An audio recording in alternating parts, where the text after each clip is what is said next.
The fishermen of the Philippines have long won their living from a coral sea renowned as one of the finest treasure houses of marine life in the world. They've learned how to take that treasure in many ways.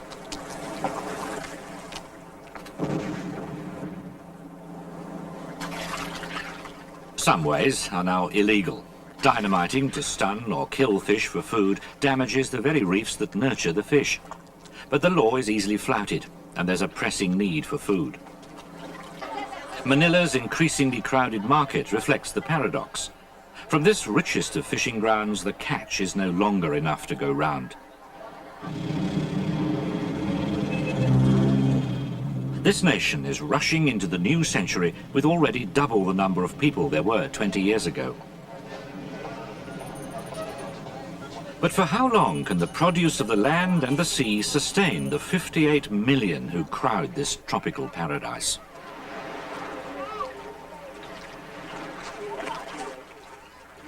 These people, their forests and the coral reefs seem caught in a triangle of need.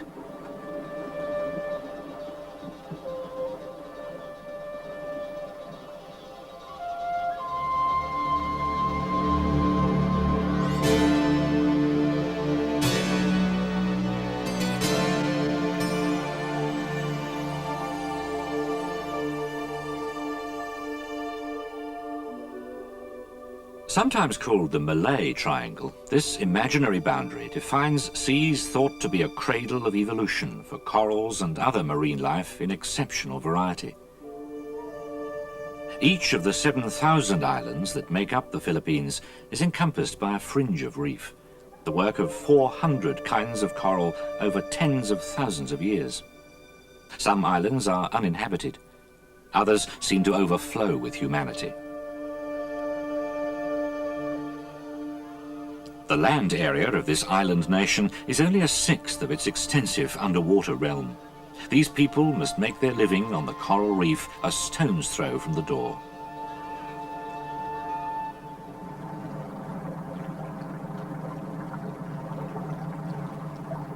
As a natural supermarket, the living reef is unsurpassable. It's a place of breathtaking beauty and nearly always open. Customers are greeted by a rich selection of potentially tasty meals. Of course, as well as a food store, there's a jewellery department. All around are precious, semi-precious and simple ornamental stones, just there for the taking. There'll be no checkout to pass through, and all that's taken may be consumed personally or sold to others. Its greatest virtue has always been that this store is self-stocking. It's under natural management that's held good for tens of thousands of years. But recently that management has been breaking down. The customers can upset the ancient routine of this store. But it's often only when this supermarket begins to close that its remarkable qualities become recognized and truly valued. So, what can be done when such catastrophe occurs? First, it's essential to know how the reef is built, how the many different corals live, grow, and multiply, and how the enormous diversity of plants and animals share this extraordinary undersea world. It's a world of unlikely partnerships.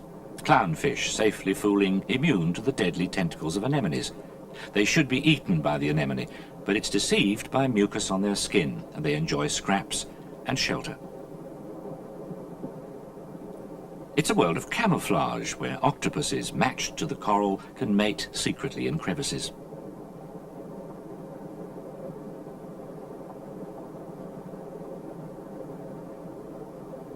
In the same way, the frogfish, a kind of angler, becomes so like an outcrop of living coral that tiny larvae from the coral polyp settle on it, as though intent on turning it into a part of the solid reef.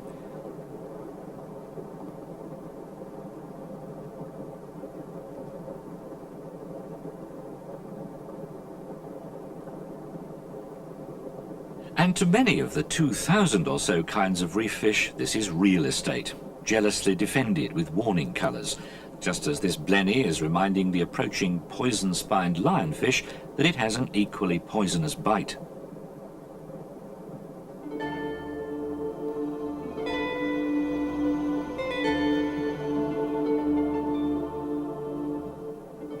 From the paint box of evolution have come patterns, shapes and colours that fit these keen-sighted, agile fish into the fabric of the reef. But theirs can be a fatal attraction. Caught and sold to the aquarium trade abroad, such living jewels are worth £6 million a year to the Philippine economy. But it's a trade that can kill the very source of its prosperity.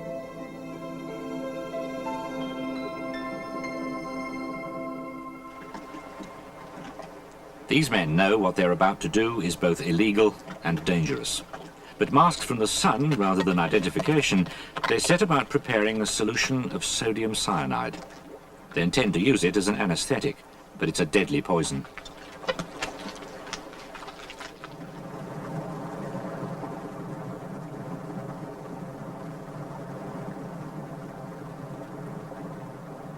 At the diver's approach, the fish hide deep within the reef. He can only squirt the cyanide at random over the coral heads. The technique is crude, but what the fisherman regards as its magic works. A large net placed around the coral head will contain the helpless fish drifting out of hiding. They're more than asleep. The paralyzing poison will affect their livers, their ability to reproduce, and their respiration, and can induce a kind of goiter. In the manner of practiced jewel thieves, the divers select fish that will fetch the highest prices.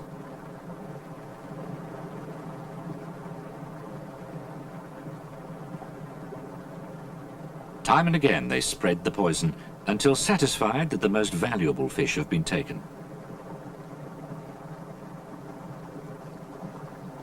Fish that they know won't sell will be fed to their families, sometimes with ill effect.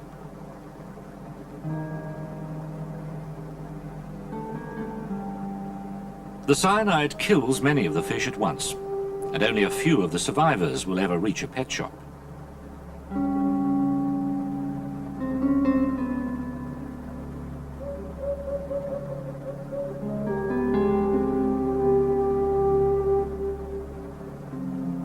The sodium cyanide solution is also known to kill the living coral, and although that's not the major cause of the current destruction of Philippine reefs, the use of this technique was forbidden in 1972, a controversial decision on a locally sensitive issue. It threatened the livelihood and survival of many island fishermen. The law has not been enforced. Some 2,000 collectors still work in this way. The legal method recommended is to use hand nets only, but the fishermen believe that lets the best fish get away. It's thought that 80% of tropical fish exported from the Philippines are caught by unlawful means. That, in the light of recent research, can only be long-term bad news for the corals, the fish, and the fishermen themselves.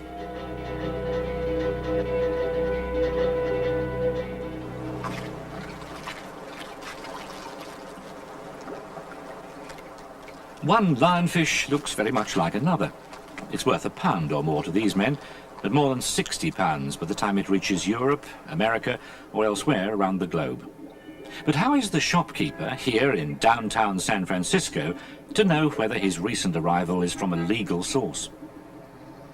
With as many as 3 out of every 4 marine fish for sale here coming from the Philippines, the proprietor must be sure his supplier is obtaining fish caught only by hand netting. Since 1987, a non-profit-making organization in the Philippines, known as the International Marine Life Alliance, has been training many local collectors in the harmless technique. The alliance has the blessing of the government of the Philippines, the Worldwide Fund for Nature, and the aquarium trade.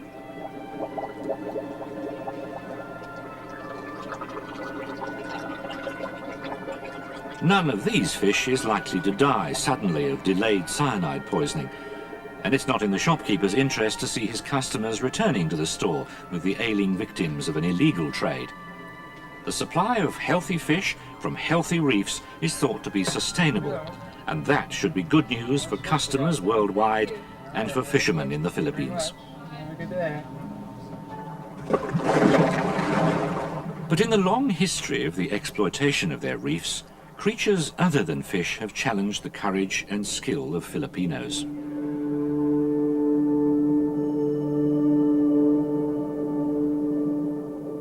These are banded sea snakes. There are 15 kinds of sea snake on these reefs. All are venomous. Those most likely to kill a diver have venom 10 times more potent than a cobra's.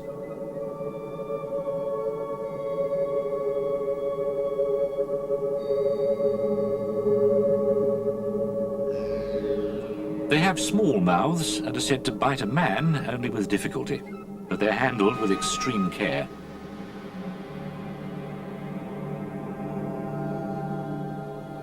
The main enemies of sea snakes are sharks, but the divers have gathered them in such numbers that now 3 kinds are locally extinct while others are rare.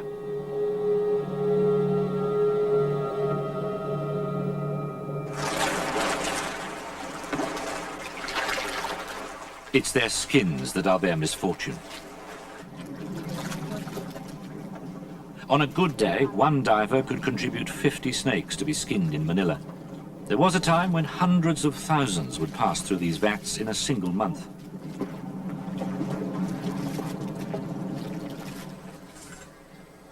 Salting the skins helps preserve them and keeps them from becoming brittle. The factory no longer receives sufficient skins to meet the demand. In only 5 years, the number has fallen to about 1/10 of what it was. The salting, followed by hours of drying, fades the natural colours, but high fashion dictates the use of dyes. Here there are snakes all the colours of the rainbow. It'll take the skins of 7 snakes to make 1 handbag and a matching pair of shoes. The price? More than one diver will earn in a year. The real cost, the loss of the snakes from the reef.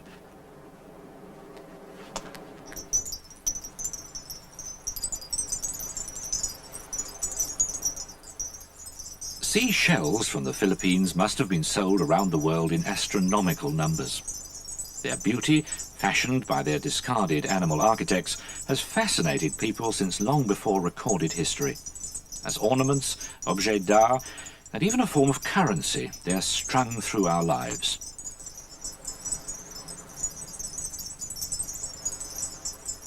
"5,000 snails are sacrificed to make just one of these shell chandeliers. But officially, it's thought this art and trade in shells need not be destructive or discouraged if it's carefully controlled.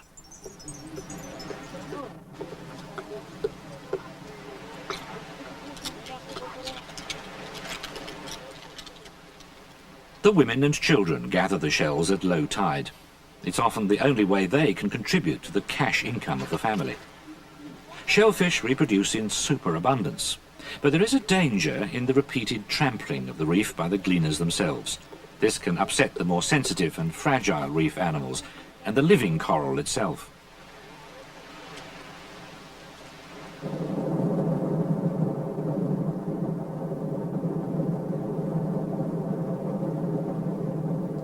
The pursuit of larger, valuable shellfish is a task for the young men.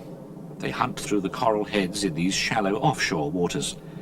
It's a job that requires many hands, but labour is cheap here, and as the battalions of divers grow, so more shells are taken each year for the growing world market. This cone shell may soon be on sale at a shop near you.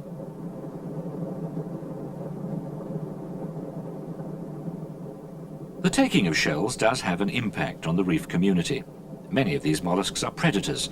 Their removal increases the numbers of their prey.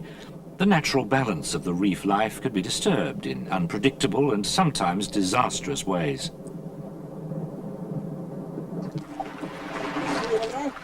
These nets were put down baited in much deeper water several days ago.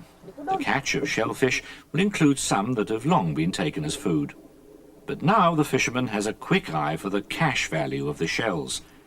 There is, as yet, no official regulation of such collecting, but each year the men notice they must fish further offshore to fill their nets.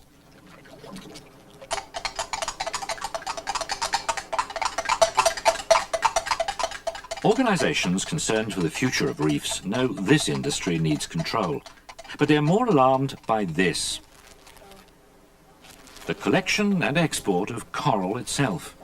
It's been illegal since 1977, but every year at least 1,000 tons of coral is sold abroad.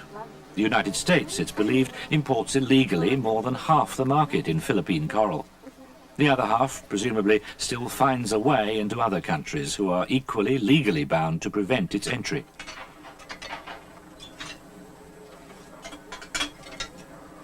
It takes thousands of years to grow. Broken and poisoned reefs take generations to recover. A heritage is being squandered. As and when the shell trade is regulated, will it show the same indifference to enforcement? If so, there could be little hope for the larger, long-lived molluscs, such as triton, a favourite trinket for tourists. Its role on the reef is that of predator. It can even take on and eat the formidable and notorious crown-of-thorns starfish. Over-collection of triton shells is one suggested reason for the mysterious population explosions of the crown-of-thorns. The huge starfish consumes the living polyps of the coral and can devastate whole reefs. But whether its plagues are artificially induced by our removal of predators or are natural phenomena remains to be explained. Certainly in this meeting of giants, it's the voracious, poison-spined, supposed arch-villain of the reef that will retreat on its many tube feet. The triton sails like a galleon into battle, curling its proboscis in amongst the fleshy spines.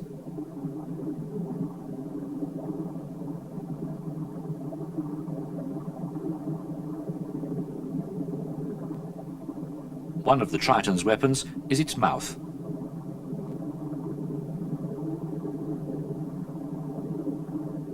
The rasping teeth can grip the spines.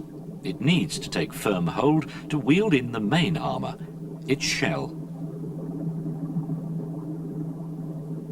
The large, single, muscular foot on which it advances will now contract and bring the heavy shell down onto the starfish.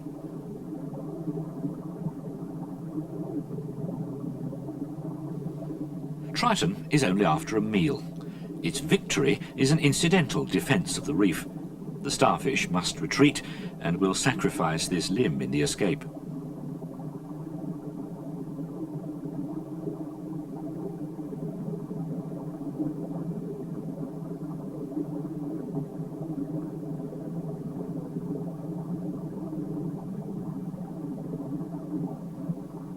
There are other, more deliberate defenders of the reef, attacking from between the branches of the coral. The underbelly of the invader is vulnerable to the prodding and snipping of a tiny crab known as a coral guard. It lives in alliance with the coral, repaying the hospitality by repelling boarders.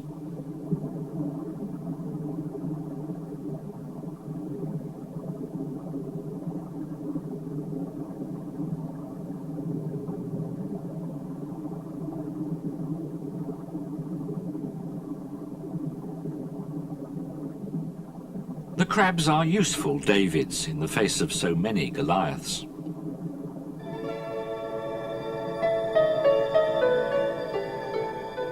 Such intimate and intriguing partnerships may escape our notice, hidden among this spectacle of grace and colour. A reef is one of the richest communities of life known, a wealth that, if only sustained, we all can share.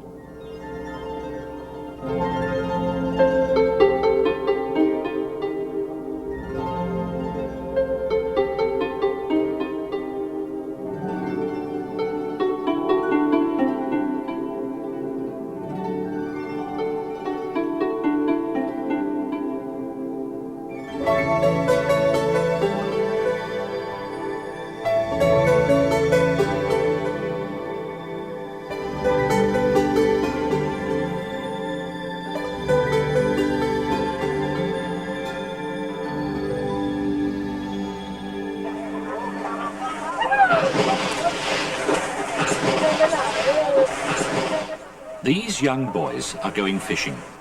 The catching of fish is paramount to the survival of the Philippine people. The technique of which they're a key part is called muru ami. It means chamber net. It was introduced here in the 1940s by Japanese fishermen who devised it to exploit the sharp coral reefs where ordinary trawls can't work.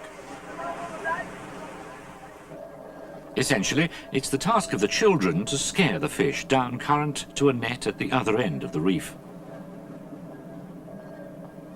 Each of the 250 boys holds a long scare line loaded with a rock and flagged with white plastic streamers, effectively creating an advancing wall whose sight and sound drives the fish towards the distant waiting chamber net, already anchored to the coral and open.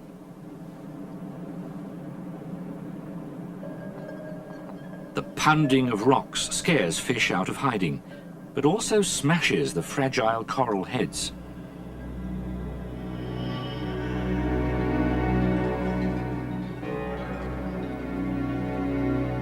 The reef is scoured of everything that moves over its surface.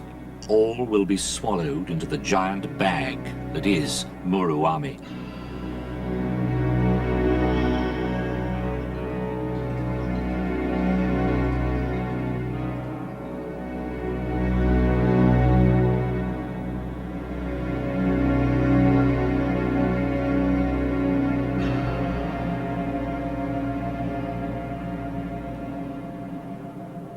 With only one gulp of air in their lungs, these divers experience at least 3 long minutes, 80 feet deep.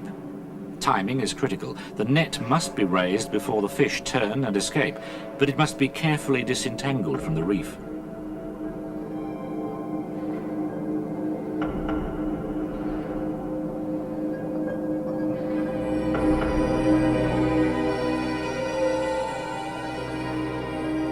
Even large fish, such as the white-tip shark, rush into this trap.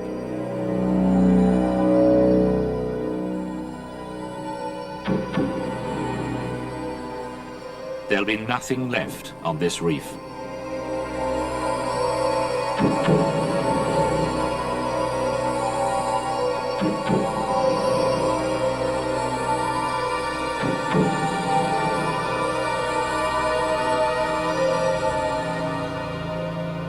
Nearly desperate for air, some boys in the net must patiently file out through the single marked opening. Every day they risk their lives like this on 10 sweeps of the reef.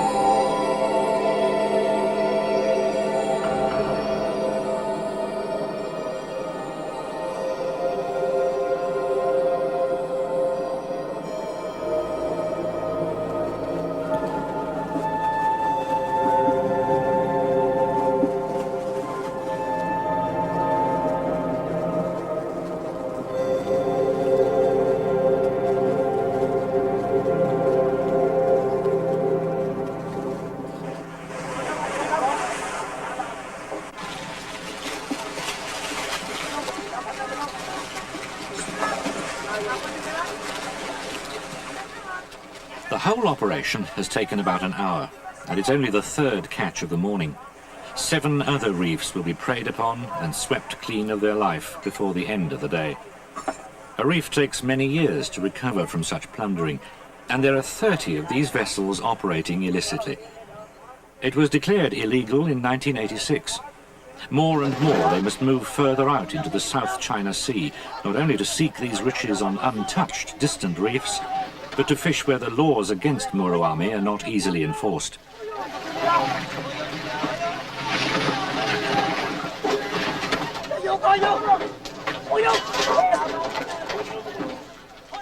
It was the excessive and indiscriminate nature of the catch, as well as the dangerous exploitation of the children, that led to official condemnation of Muruami. But in a country with so great a population in need of food and where labour is cheap, the profit is tempting. The older men tend to the nets and sort and stow the catch. 50 tubs will be filled after each dive. The young boys are the divers and fishermen. They all share the profits. The most valuable fish will be kept packed in ice until a major port is reached. The not-so-choice fish are salted and festooned around the ship to dry. These will bring in additional income from island villages passed during the 10 months at sea. Even with your eyes closed, you can never forget there are fish on board. The crew of 500 people, usually all the healthy males between 7 years and 70 from one village, can expect to earn about 20% of the boat's income on the long, arduous voyage. For the children between 7 and 15, that's about 60 pence a day, average for the Philippines. And the employer prefers them because they can survive in less space, eat less, drink less, and do not complain at the wage for a job that can and does kill. The older men do the cooking as well as their other duties. The meals, as might be expected, are fish, but with the addition of rice. There's no shortage of protein in the diet, but the meals are also a source of epidemic dysentery. These illegal voyages call to mind the slave ships of ages past. The youngsters only survive through youthful vitality and amazing spirit. But for the 15,000 people known to depend on Muruami, it remains a necessary evil.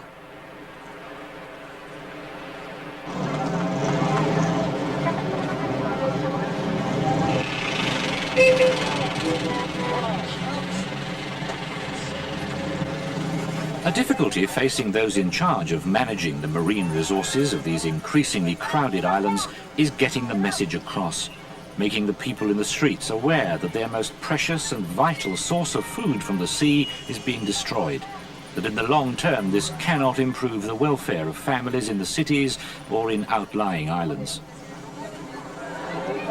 In the markets of Manila, the price of maya-maya, lapu-lapu and tangingi is soaring. In English, they're snapper, grouper and Spanish mackerel. Just 3 of the wide selection of edible fish among the 2,000 species in Philippine seas. By far the greatest catch of fish is that of subsistence fishermen in far-off villages and islands. Apart from 1 or 2 communities, biologists are finding it hard to convince such needy people that they ought to think of future generations, to set aside some of their reefs as sanctuaries that would naturally restock and sustain the reefs they fish. Instead, the destruction of the reefs goes on.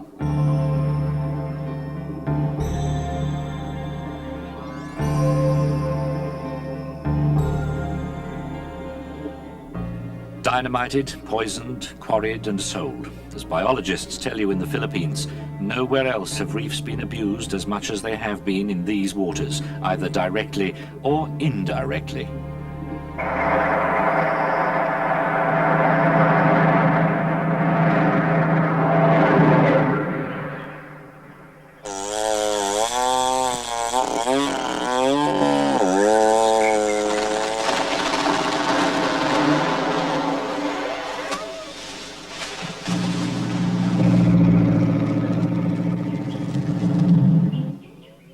The felling of the rainforest and the building of roads to move the timber has had a profound effect on the coral reefs.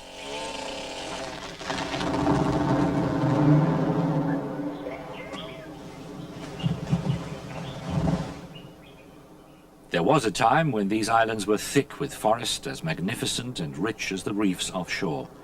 2/3 have already been cleared, and vast tracts of the rest vanish legally and otherwise every year. Without the forest to absorb the monsoon rains, soil washes to the sea. People also clear land by slashing and burning, and they're now so numerous and hungry they've moved to poorer hill country, since the best land is in use by the few major landowners to grow sugarcane and coconuts. From this poor soil, it's an effort to scratch even a meager living.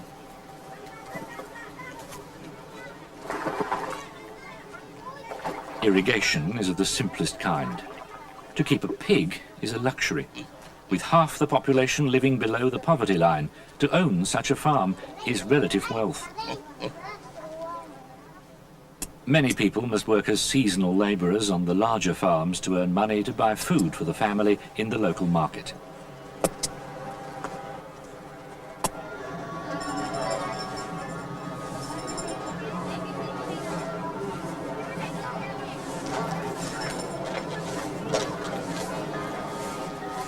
Some of these people may come from families that once owned land, which generation by generation was subdivided among so many children that it can no longer support them.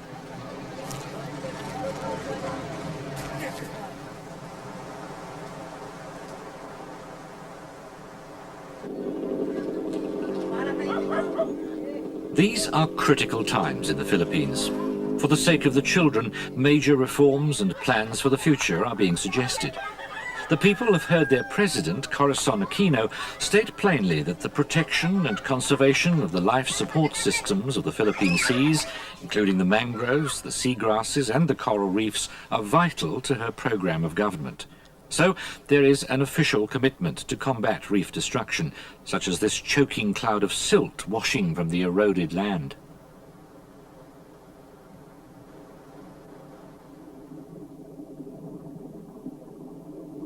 It smothers living corals. The natural resources of our seas, the President has said, are beautiful and productive. Let us not destroy them.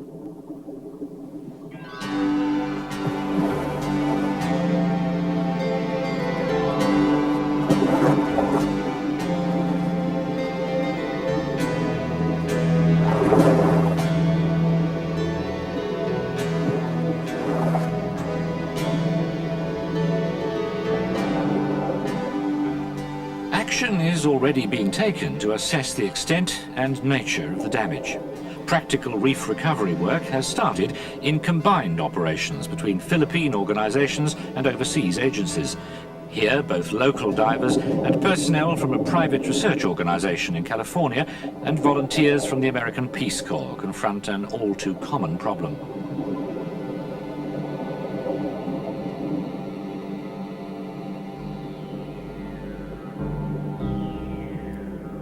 Trawlers have been fishing too close to this reef, and these nets lost overboard have been irresponsibly abandoned.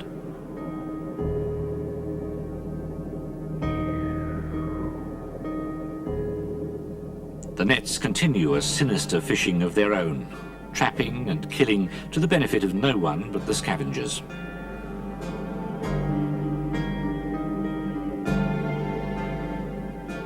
But this is a straightforward problem, the kind easily seen, and with a little muscle power and experienced diving technique, efficiently coped with.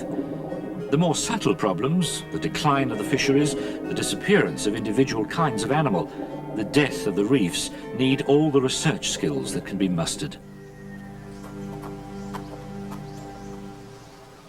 In this open-air laboratory at the University of the Philippines, a team of marine biologists is tackling the problem of the disappearing giant clams. The clams in these pens are about the size of your hand. Adults exceed 3 feet in length and weigh as much as a man. Their huge shells and their meat are desirable products of the reef, and they've been overexploited. Dr. Edgardo Gomez is supervising an attempt at restoration, as well as actively crusading for the salvation of the reefs he knows are essential to the future well-being of the people. In underwater pens, the hand-sized clams will be allowed to grow until a foot long. A diary of their growth shows them to be in no great hurry, and they'll need protection from predators and poachers in this nursery fortress. The hope is that when placed in the wild, these clams will spawn and so recolonize the reefs naturally.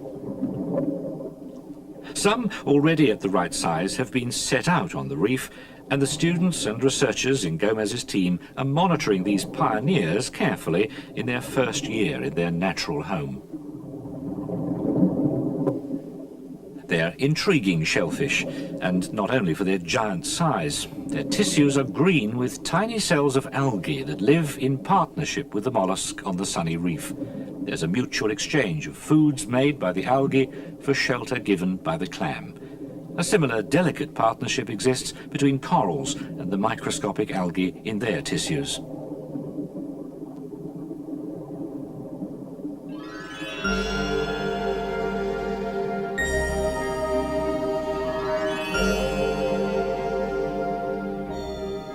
Healthy, flourishing reefs do still exist. This one, off the island of Sumilon, was made a reserve, not to attract tourism, though that's a future prospect for several places, but to wrest this reef from intensive fishing.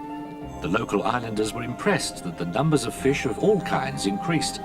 They could see that by giving up some of their catch now, they can be sure their descendants will have self-sustaining reefs to fish. But the animals of the reef also have a value for the world. There are natural medicines to be found here, just as in tropical forests. This sea slug lays a rosette of eggs in jelly. They're known to contain a substance active against some human cancers.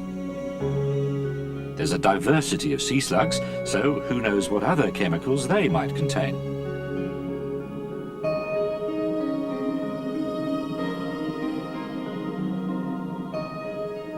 Investigation of the sea squirts has already resulted in the testing of a new and more potent drug to prevent tissue rejection in organ transplant surgery. And in the bodies of sponges there hide clues to the synthesis of chemicals that might bring relief to sufferers from arthritis.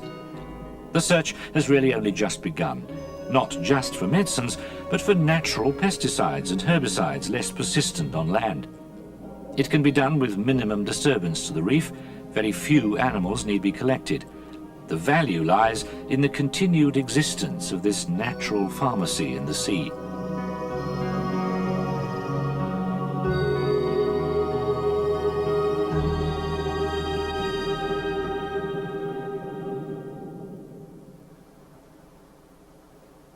There's a new pattern to the life of some Filipino fishermen. Many have been encouraged to farm fish in these huge pens. Aquaculture is one way of relieving the pressure of too many people using the reefs. Here, inland at Laguna, there's the largest of these fish farming communities.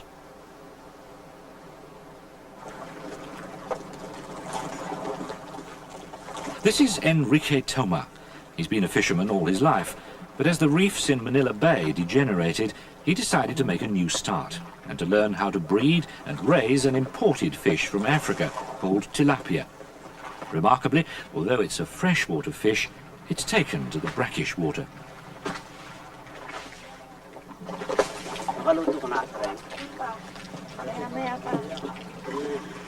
Enrique and his family live over the shop. From their house on stilts, they can watch for poachers of their aquatic livestock.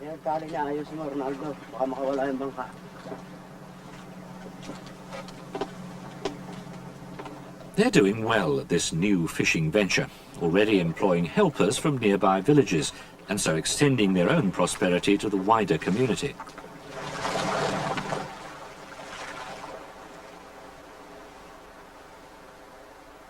Twice a month, Enrique gathers his harvest, and everyone helps. The tilapia grow rapidly, a natural fast food.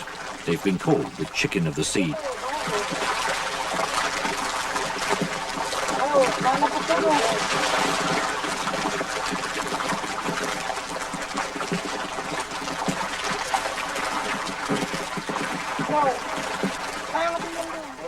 Of all the fish consumed in the Philippines, 10% is supplied by these farms. Aquaculture is another approach to restoring the balance between the needs of these people, their land, and the still mysterious reefs of coral.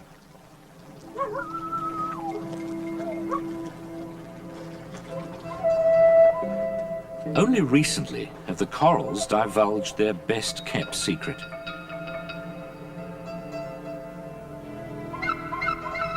Just 2 days after the full moon of November,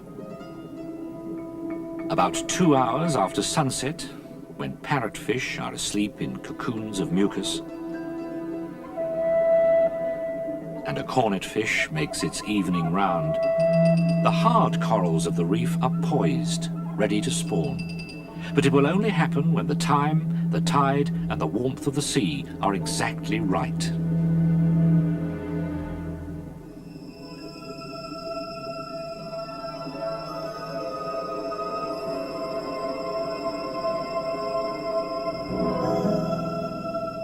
Some coral heads release only sperm, which drift up to meet eggs released from elsewhere. Already the whole reef is beginning to erupt in a mass orgy of reproduction.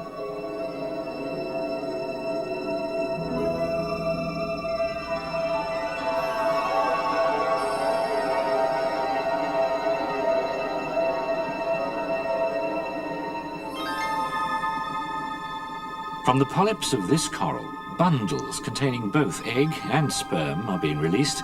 They'll float to the surface where they'll break apart in the waves.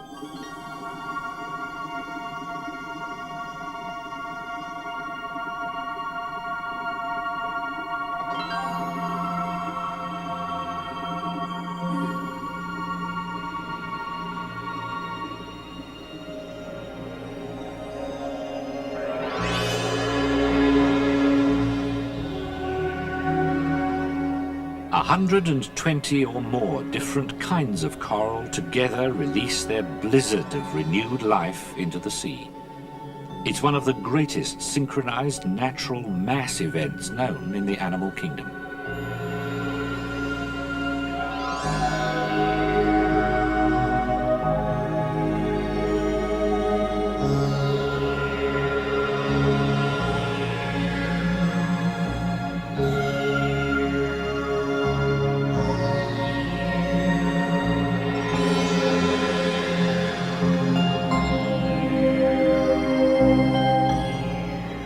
Somehow, many of the eggs will be found and fertilized by the appropriate sperm, and the resulting larvae of the various corals will drift, perhaps for weeks, before settling and growing to extend the delicate sculpture of the reef.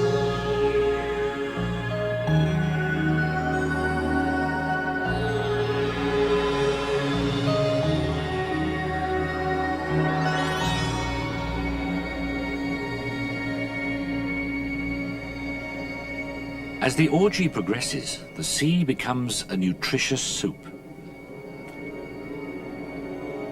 Fish, worms, and other animals are attracted to the frenzy, but are quickly satisfied by the glut of food, and that may be a strategy of the corals.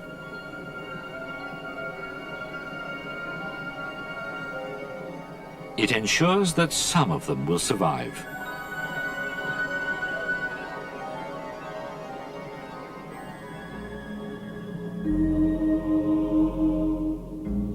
It's perhaps a measure of our ignorance of reefs that so extraordinary a mass event that's probably pulsed regularly through the seas on cue for millions of years has only just been discovered.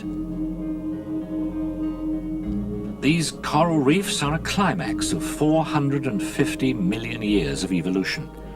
It's within our power to benefit from whatever miracles they presently hide. We are the first generation to cross the threshold of this world with ease, but in so doing, we've become the first animal of the reef with the power to abuse its beauty and destroy its virtue. Surely, we do so at our peril.